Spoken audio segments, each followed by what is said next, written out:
நேற்று தான் மஹிந்த ராஜபக்ஷ அவர்கள் தன்னுடைய ஊருக்கு போறது தான் சந்தோஷம் தனக்கு. அதாவது இங்க விஜயராம மாவட்டத்துல இருக்கிற அரசாங்கம் வழங்கிய அந்த லக்ஸரியான வீட்டுல இருக்கிறத விட தன்னுடைய கிராமத்துல போய் இருக்கிறது தான் சந்தோஷமானது அப்படின்றும் அரசாங்கம் இந்த தங்களுடைய முன்னாள் ஜனாதிபதிகளுக்கு வழங்கப்பட்ட இந்த சலுகைகளை பறிக்கிறதால அவங்க என்ன சொல்றது பழி வாங்குறாங்க அப்படின்ற மாதிரி குற்றச்சாட்டையும் முன்வைத்திருந்தார். இன்றைய நாள்ல அவங்களுடைய குடும்பத்திலிருந்து ஒரு கைது நடவடிக்கை, மிக முக்கியமான கைது. ஏற்கனவே சிங்கள பத்திரிகைகள் கடந்த கிழமையிலிருந்து ஒரு முக்கியமான அமைச்சர் ஒருவர் கைதாக போகிறார் அப்படின்ற செய்திகளை கடந்த ஞாயிற்றுக்கிழமையிலிருந்து மிக முக்கியமான பத்திரிகைகள் செய்தி வெளியிட்டிருந்தேன். அந்த அடிப்படையில இன்றைய நாள்ல சசீந்திர ராஜபக்ஷ கைதாகி இருக்கார். இந்த சசீந்திர ராஜபக்ஷ அப்படின்றவர் யார் அப்படின்னு சொன்னா, முன்னாள் ஜனாதிபதி மஹிந்த ராஜபக்ஷ அவருடைய இளைய சகோதரர் சமல் ராஜபக்ஷ அவருடைய மகன். எனவே இந்த கைது நடவடிக்கை இன்றைய நாளில் இடம்பெற்றிருக்கு. இந்த கைது நடவடிக்கை நடக்கிறதுக்கு காரணம் என்ன அப்படின்னு சொல்லி தேடி பார்க்கும்போது, கடந்த 2022ஆம் ஆண்டு அறகலைய நடந்த நேரம் பல அரசியல்வாதிகளுடைய வீடுகள், காணிகள், சொத்துக்கள் சேதமாக்கப்பட்டது. இந்த சேதமாக்கப்பட்ட போது சசீந்திர ராஜபக்சக்கு சொந்தமான மகாவலி பிரதேசத்தில் இருக்கிற ஒரு கட்டிடமும் சேதமாக்கப்பட்டது. அந்த சேதமாக்கப்பட்ட கட்டிடத்துக்கு இழப்பீடு கோரி அவர் விண்ணப்பித்திருந்தார். அந்த விண்ணப்பத்தை பரிசீலித்த அதிகாரிகள், இந்த கட்டிடம் சட்டவிரோதமாக கட்டப்பட்டிருக்கு, அதுவும் மகாபலி அபிவிருத்தி அதிகார சபைக்கு சொந்தமான காணியில சட்டவிரோதமாக கட்டப்பட்டிருக்கு அப்படின்ற குற்றச்சாட்டின் அடிப்படையில் இந்த இழப்பீடு தர முடியாது அப்படின்னு சொல்லி ரிஜெக்ட் பண்ணியிருக்காங்க. ஆனாலும் இவர் அதிகாரத்தை வச்சுக்கொண்டு அந்த அதிகாரிகள் மூலமா இந்த இழப்பீடை பெற்றுக்கொண்டார் அப்படின்ற குற்றச்சாட்டு இவர் மேல கடந்த காலங்களில் முன்வைக்கப்பட்டிருந்தது. அந்த அடிப்படையில் லஞ்ச ஊழல்களை விசாரிக்கின்ற ஆணைக்குழு இன்று அவரை அழைத்து விசாரித்த போதுதான் இந்த கைது நடவடிக்கையை செஞ்சிருக்காங்க. இவருக்கு விளக்கமறியல் காலம், அதாவது நீதிமன்றத்தில் ஆஜர்படுத்தியிருக்காங்க. 19ஆம் தேதி வரை இவருக்கு விளக்கமறியல் வைக்கப்பட்டிருக்கு. இவருக்கான பெரிய அளவு குற்றச்சாட்டு, அதாவது சட்டவிரோதமான அரச காணியை பயன்படுத்தினாரு, அது மட்டும் இல்லாமல் தன்னுடைய அதிகாரத்தை துஷ்பிரயோகம் செய்திருக்கார் என்ற குற்றச்சாட்டுகள் 2-3 பேர் மேல வைக்கப்பட்டு தான் இந்த கைது நடவடிக்கை இன்றைய நாளில் இடம்பெற்றிருக்கு. இது ஒரு பரபரப்பா பேசுகின்ற ஒரு விஷயமாக மாறி இருக்கு. இந்த கைது நடவடிக்கை அப்படின்றது ஒரு முக்கியமான கைது நடவடிக்கையாக பார்க்கப்படுது. இன்றைய நாளில் இன்னும் ஒரு முக்கியமான விஷயத்த பிரதமர் ஹரணி அமரசூரிய அவர்கள் பாராளுமன்றத்தில் பேசியிருக்காங்க. இந்த வருஷத்துல மட்டும், இந்த ஜூலை கால கடைசி வரைக்கும் மட்டும் 63 பேர் லஞ்ச ஊழல் ஆணைக்குழுவால கைதாயிருக்காங்க. இதுல அரசு அதிகாரிகள் இருக்காங்க, முன்னாள் அமைச்சர்கள் இருக்காங்க, முன்னாள் பாராளுமன்ற உறுப்பினர்கள் இருக்காங்க, பல அரசியல்வாதிகள் இருக்காங்க, நிறைய பேருக்கு விளக்கமறியல் காலம் இருக்கு. இந்த மாதிரியான பல விஷயங்களால 63 பேர் லஞ்ச ஊழல் ஆணைக்குழுவால கைதாயிருக்காங்க. பாருங்க, பெரிய தொகை. இன்னும் இந்த கைது நடவடிக்கைகள் தொடரும் அப்படின்ற மாதிரியும் சொல்லப்பட்டிருக்கு. வருகின்ற நாட்களில் இந்த கைதிகள் மிக முக்கியமானவர்களை குறிவைத்து நடக்கும். ஏன்னா இந்த காலகட்டத்துக்குள்ள பெரிய அளவான விசாரணைகள் நடக்குது, சரியான ஆதாரங்கள் திரட்டப்படுது. இந்த ஆதாரங்கள் அடிப்படையில் அவங்க கைதாகிறாங்க. கைதானா அவங்கள நீதிமன்றத்தில் ஆஜர்படுத்தி நேரடியாகவே அவர்களுக்கு விளக்கமறியல் காலமும் வைக்கப்படுது. எனவே இது ஊழல்களை ஒழிக்கின்ற மிக தீவிரமான முயற்சியில இதுவும் ஒன்று அப்படின்னு சொல்லி இப்ப நாங்க உணர்ந்து கொள்ளக்கூடியதாக இருக்கு. ஒரு கவலைக்குரிய செய்தியாக இருந்தது இதை பார்க்கும்போது, கடந்த 14 வருஷங்கள்ல இலங்கையிலிருந்து வெளிநாடுகளுக்கு வேலைக்காக சென்றவர்கள்ல 4794 பேர் உயிரிழந்திருக்காங்க. இது மத்திய கிழக்கு நாடுகளா இருக்கட்டும், எந்த நாடுகளுக்கும் இலங்கையிலிருந்து வேலைகளுக்காக போனவங்க இத்தனை பேர் உயிரிழந்திருக்காங்க இந்த கடந்த 14 வருஷத்துல. இது தகவல் அறியும் சட்டத்தின் அடிப்படையில சூரியன் எஃப்எம் செய்தி சேவை கோரிக்கை விடுத்திருந்தாங்க. அந்த அடிப்படையில் இந்த தகவல் அறியும் சட்டத்தின் மூலமாக கொடுக்கப்பட்டிருக்கு. இதுல அதிகமான மரணங்கள் இயற்கை மரணங்கள் தான் நடந்திருக்கு அப்படின்னு சொல்லி உறுதிப்படுத்தப்பட்டிருக்கு. இயற்கை மரணங்கள் 3242, தற்கொலை மரணங்களும் இதுல இருக்கு. குறிப்பா 377 தற்கொலை மரணங்கள், அதே போல 422 விபத்துக்கள் மூலமான உயிரிழப்புகளும் இதுல இடம்பெற்றிருக்கு.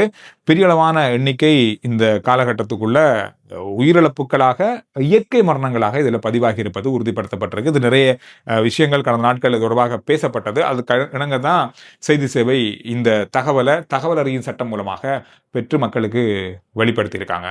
செம்மணி மனித புதைகுழி அகழ்வு நடவடிக்கைகள் 2ஆம் கட்டம் இன்று தற்காலிகமாக நிறுத்தப்பட்டிருக்கிறது. இதுவரைக்கும் 147 மனித எண்புக்கூடுகள் கண்டெடுக்கப்பட்ட நிலையில 2ஆம் கட்டம் தற்காலிகமாக நிறுத்தப்பட்டிருக்கு. எனவே இது தொடர்பான மேலதிகமான விஷயங்கள் நீதிமன்றத்தின் மூலமாக நடைபெற்றுக் கொண்டிருக்கிறது. அகழ்ந்தெடுக்கப்பட்ட எண்புக்கூடுகள் தொடர்பான தகவல்கள், அங்கு எடுக்கப்பட்ட தடய பொருட்கள் என்பன நீதிமன்றத்தில் கையளிக்கப்பட்டிருப்பதாகவும், தொடர்ச்சியாக இது தொடர்பான அந்த விசாரணைகள் நடந்து கொண்டிருப்பதாகவும் சொல்லப்பட்டிருக்கு. இலங்கையினுடைய அரசியல் அரசியல்வாதிகள் அரசியல் அமைப்பின் சட்டத்தின்படி 5 வருடங்கள் பாராளுமன்றத்தில் இருந்தாங்கன்னா அதுக்கு மேல இருந்தாங்கன்னா அவங்களுக்கு ஓய்வூதியம் வழங்கப்படும். இப்போ வரைக்கும் வழங்கப்பட்டு கொண்டிருக்கு. ஆனா அதை நிறுத்துறதுக்கான சட்டம் மூலம் கொண்டு வந்துட்டாங்க.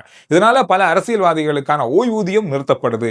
இதனால அவங்களுடைய வாழ்வாதாரம் பாதிக்கப்பட்டு அவங்களோட வாழ முடியாம போகும் பட்சத்துல அவங்களுக்கு கஷ்டமா இருக்கு அப்படின்னு சொல்லி அவங்க நினைச்சாங்கன்னா அவங்க அஸ்வஸ்மா பெறதுக்கு விண்ணப்பிக்கலாம். அதை வழங்குறதுக்கு அரசாங்கம் தயாராக இருக்கு அப்படின்னு சொல்லி அமைச்சர் நலிந்த நேற்றைய நாள்ல சொல்லியிருந்தாரு. நிறைய பேர் இது தொடர்பான செய்தியை பகிர்ந்ததுக்காக பார்க்கக்கூடிய இருந்தது. இதுல நிறைய பேர் ஏஐ மூலமா படங்களை கிரியேட் பண்ணியிருந்தாங்க. மஹிந்த ராஜபக்ஷ அவர்கள், கோட்டாபய ராஜபக்ஷ, ரணில் விக்ரமசிங்கே, மைத்ரிபால சிறிசேன, சந்திரிகா பண்டாநாயக்க குமார் எல்லாமே லைன்ல அஸ்வஸ்மா வாங்குறதுக்கு லைன்ல நிற்கிற மாதிரியான புகைப்படங்கள் எல்லாமே நகைச்சுவையா பகிரப்பட்டு கொண்டிருக்கு.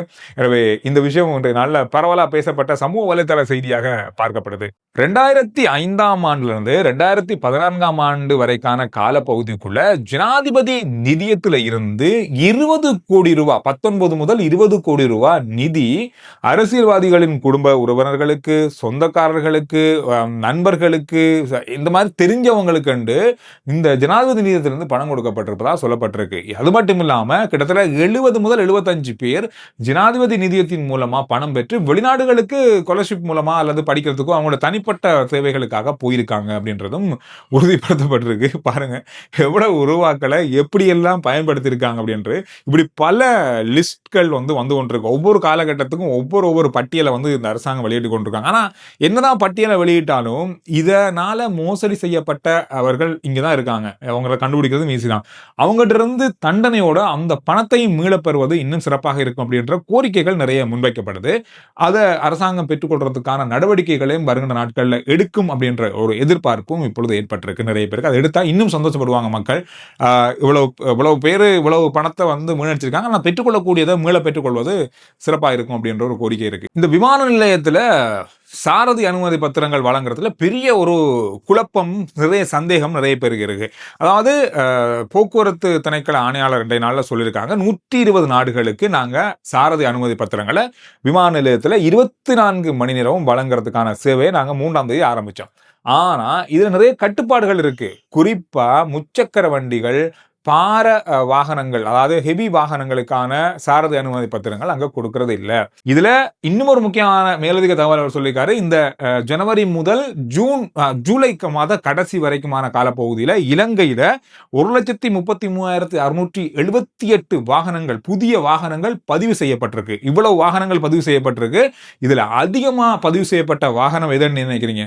மோட்டார் சைக்கிள்கள் 1,451 பதிவாகி இருக்கு. இதுதான் அதிகம். அதே போல கார்கள் தான் அதுக்கு அடுத்ததாக இருக்கு. 20,535 கார்கள் பதிவாகி இருக்கு. மற்றது ஆட்டோக்கள், வேன்கள், அதோட லொரி, பஸ், இந்த மாதிரியான வாகனங்கள் தான் மேலதிகமான வாகனங்களாக பதிவாகி இருக்கு. நாளுக்கு நாள் அதிகமா வாகனங்கள் ரெஜிஸ்டர் ஆகிற எண்ணிக்கை அதிகரித்து கொண்டிருக்கு அப்படின்றதை அவர் உறுதிப்படுத்தியிருக்காரு. இதோட சேர்த்து சர்வதேச ரீதியில பரபரப்பா இன்ற நாள்ல பார்க்கப்படுகின்ற, குறிப்பா இந்தியாவில் பார்க்கப்படுகின்ற ஒரு விஷயம் சொன்னா, இந்தியாவில் பாதுகாப்பு அச்சுறுத்தல் விடுக்கப்பட்டிருக்கிறது. பயங்கரவாத தாக்குதல் நடத்தப்படலாம் அப்படின்ற ரகசிய அல்லது புலனாய்வு தகவல்கள் கிடைக்கப்பட்டிருப்பதாகவும், விமான நிலையங்கள் அனைத்துக்கும் பலத்த பாதுகாப்பு செய்யப்பட்டிருப்பதாக இந்திய ஊடகங்கள் இன்றைய நாள்ல செய்தி வெளியிட்டிருந்தாங்க. குறிப்பா செப்டம்பர் 22 அக்டோபர் 5-10ஆம் தேதிக்கு இடைப்பட்ட காலப்பகுதிக்குள்ள இந்த சம்பவங்கள் நாட்டின் பல பிரதேசங்கள்ல நடக்கிறதுக்கான வாய்ப்புகள் இருப்பதான புலனாய்வு தகவல்கள் இருக்கு. இதுல வந்து விமான நிலையங்கள், பொது போக்குவரத்துகள், குறிப்பா விமான ஓடுதளங்கள், பாடசாலைகள் என்று பல முக்கியமான மக்கள் கூடுகின்ற பொது இடங்கள், இந்த மாதிரியான இடங்களை குறிவைத்து பயங்கரவாத தாக்குதல் நடத்தப்படலாம் அப்படின்ற அச்சுறுத்தல் இருப்பதன் காரணமாக பலத்த பாதுகாப்புகள் இந்த இடங்களை மையப்படுத்தி பலப்படுத்தப்பட்டிருப்பதாக இந்திய ஊடகங்கள்ல இன்றைய செய்தியை பார்க்கக்கூடியதாக இருந்தது. இந்த விஷயங்கள் தான் இன்றைய நாளில் பார்க்கப்பட்ட மிக மிக முக்கியமான செய்திகள். R G Chandru report YouTube channel, Facebook page, WhatsApp channel, இதெல்லாத்தையும் போல பண்ணுங்க. அடுத்த வீடியோல நான் உங்களை சந்திக்கிறேன்.